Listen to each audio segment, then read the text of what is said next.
Hello everyone, my self Jitendra Sharma, BMS second year student. तो guys, आज हम लोग पढ़ेंगे रस धातु। तो फ्रेंड्स, आपको ये पता होना चाहिए कि हमारे शरीर में 7 धातुएं होती है। पहली कौन सी होती है? रस। फिर होती है रक्त, सेकंड। फिर थर्ड होती है मांस। फिर उसके बाद होती है मेद। फिर उसके बाद आती है अस्थि। फिर उसके बाद होती है मज्जा। फिर आती है शुक्र।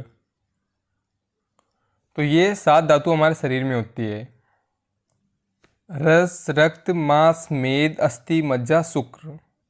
आप क्या आहार ग्रहण करते हो, तब उस पे जठर अग्नि की क्रिया से क्या बनता है? आहार रस।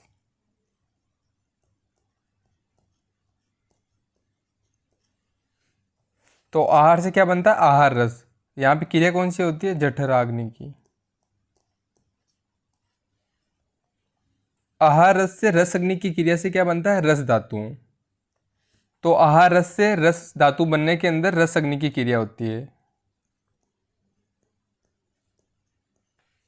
फिर रस धातु से रक्त धातु बनती है, तो इसमें कौन सी क्रिया होती है? रक्त अग्नि की क्रिया।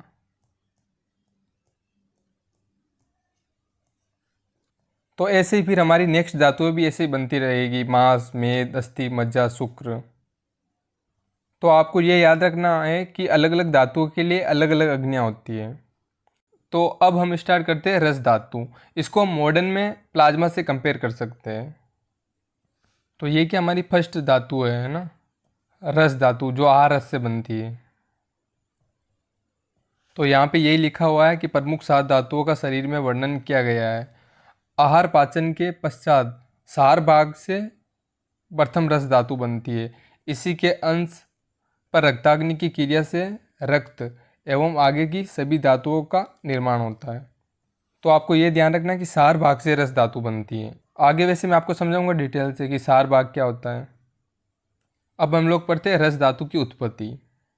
तो क्या होता है कि आहार रस है ये हमारा, इस पे रस अग्नि की क्रिया हुई। इससे 2 भाग बनते। पहला बनता है सार यानी प्रसाद भाग। सेकंड बनता है कीट यानी मल भाग। तो यानी सार भाग के भी 2 भाग होते हैं आगे, एक होता है स्थूल, एक होता है सूक्ष्म। स्थूल यानी आप ऐसा मान सकते हो कि ये 90% वाला भाग हो गया और ये 10% वाला हो गया। अब मतलब स्थूल भाग से क्या होगा? रस धातु की उत्पत्ति होगी। और ये क्या हो गया? सूक्ष्म यानी छोटा। तो इससे आपको पता है धातु तो बन नहीं सकती, तो इससे क्या बनती है? उपधातु की उत्पत्ति होती है, स्तन्य एवं आर्तव। पहला भाग तो क्या हो गया हमारा? सार कंप्लीट। अब हम देखते हैं कीट भाग यानी मल भाग। तो हमारा कब क्या होता है? मल, यहाँ पे। अब हम देखते हैं रस धातु की निरुक्ति। जो निरंतर गतिशील रहता है उसे क्या बोलते हैं? रस। अब देखते हैं रस धातु की व्युत्पत्ति।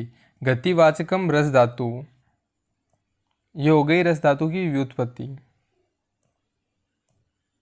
अब हम लोग देखते हैं रस धातु के प्रकार। तो रस धातु 2 प्रकार की होती है चक्रपाणी के अनुसार।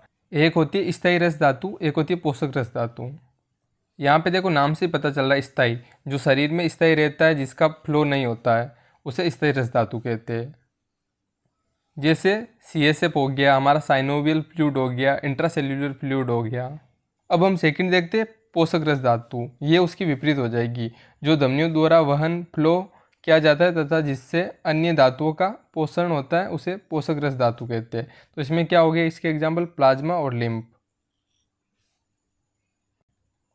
अब हम लोग देखते हैं रस धातु का स्थान यानी लोकेशन। वैसे तो रस धातु पूरी बॉडी के अंदर पाई जाती है, लेकिन मेन स्थान इसका हार्ट होता है।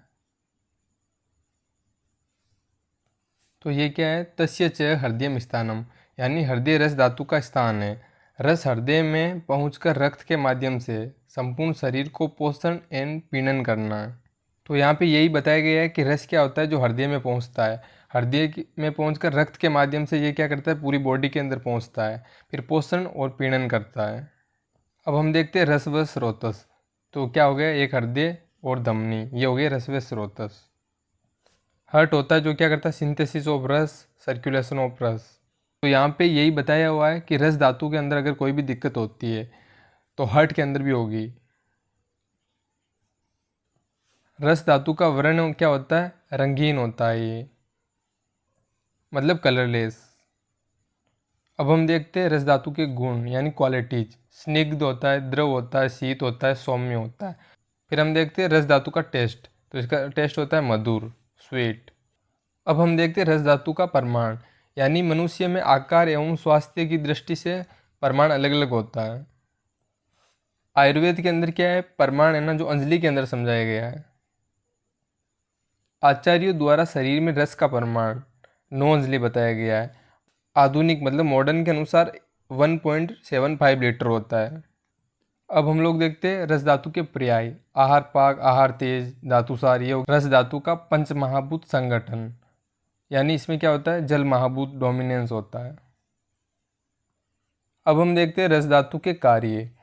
सभी धातुओं का पोषण, न्यूरिशमेंट करने का काम रस धातु का होता है। मतलब सारी धातुएं, रक्त, मांस, मेद, अस्थि, मज्जा, शुक्र, उनका पोषण करने का कार्य और न्यूरिशमेंट का कार्य कौन करती है, रस धातु करती है।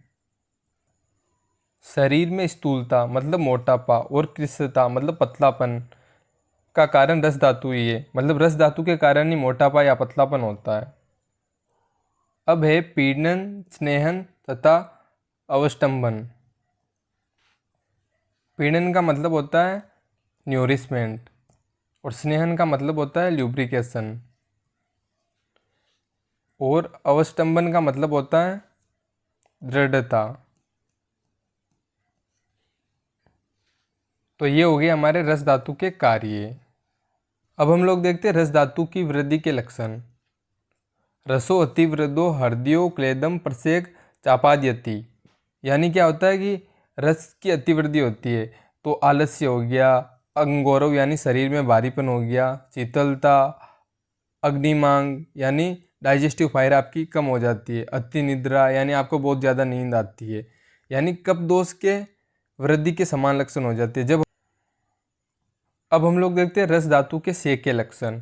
रस्य हथपीड़ा, कंपह, शून्यता, तृष्णा च, यानी रस्य होता है तो हृदय में पीड़ा होती है, कांपना, शून्यता मतलब खालीपन, फिर तृष्णा मतलब प्यास लगना।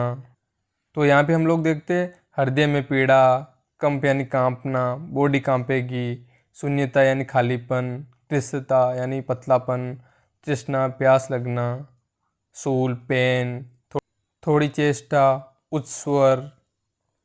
तो ये क्या हो गया हमारे रस धातु से के लक्षण। तो अगर किसी में भी रस का क्षय हो जाता है तो उसे रसवर्धक आहारों का सेवन करवाना चाहिए, और अगर किसी में रस धातु की वृद्धि हो जाती है तो उसे रुक्षादि पदार्थों का सेवन कर जाना चाहिए। तो guys, like, subscribe and share. Thank you.